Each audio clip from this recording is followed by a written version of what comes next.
Hey everybody, thanks for watching The Great Green Room. My name is Julia. Today we're going to be looking at Marlo, written and illustrated by Christopher Browne.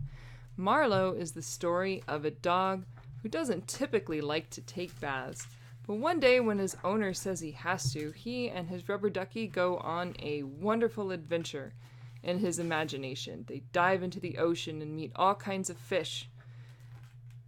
His duck gets away from him and has all kinds of adventures of his own through the coral and the weird underwater world, and all is fun and games until they meet this mean monster fish and have to swim away straight into the mouth of a whale. But luckily, there's a party going on inside the whale, and Ducky is there. So Marlo gets to go home with his ducky, where it turns out that he's made a big mess.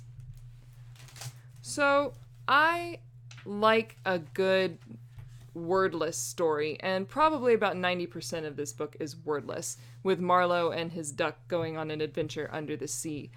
But for a wordless story to really work out, it either needs to be absolutely gorgeous, or something exciting needs to be happening, something very visually stimulating needs to be happening all the time, something very exciting, something you can narrate easily straight off the top of your head.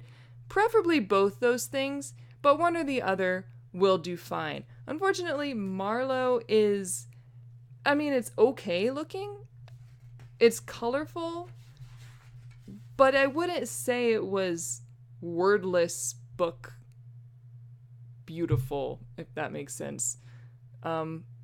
Without any words to fall back on, the pictures really need to be something else, and I wouldn't say that these were.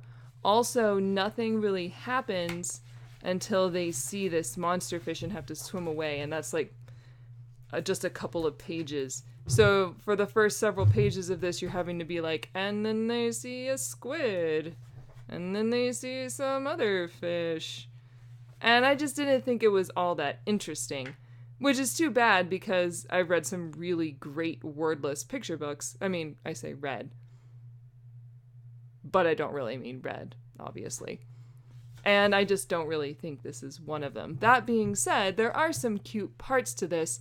In particular, there's this one little hermit crab that keeps trying to find a shell and keeps landing on inappropriate objects. And he's in every page. Like here he is with a boot. Obviously, here he is with a mug. And then also, Ducky gets lost in the first couple of pages, and then you have to find him in the subsequent pages. Here he is. And here he is. Oops. Here he is here. So little kids like that kind of thing. But overall, I wasn't super impressed with this as a wordless book. I'm going to give Marlo by Christopher Browne a 3. If you see it at the library, give it a check out. I'd be interested in hearing about it if you did. As always, I want to hear about your favorite picture books you've seen that you like, that you didn't like. Please like and subscribe, and thanks a lot for watching. Bye.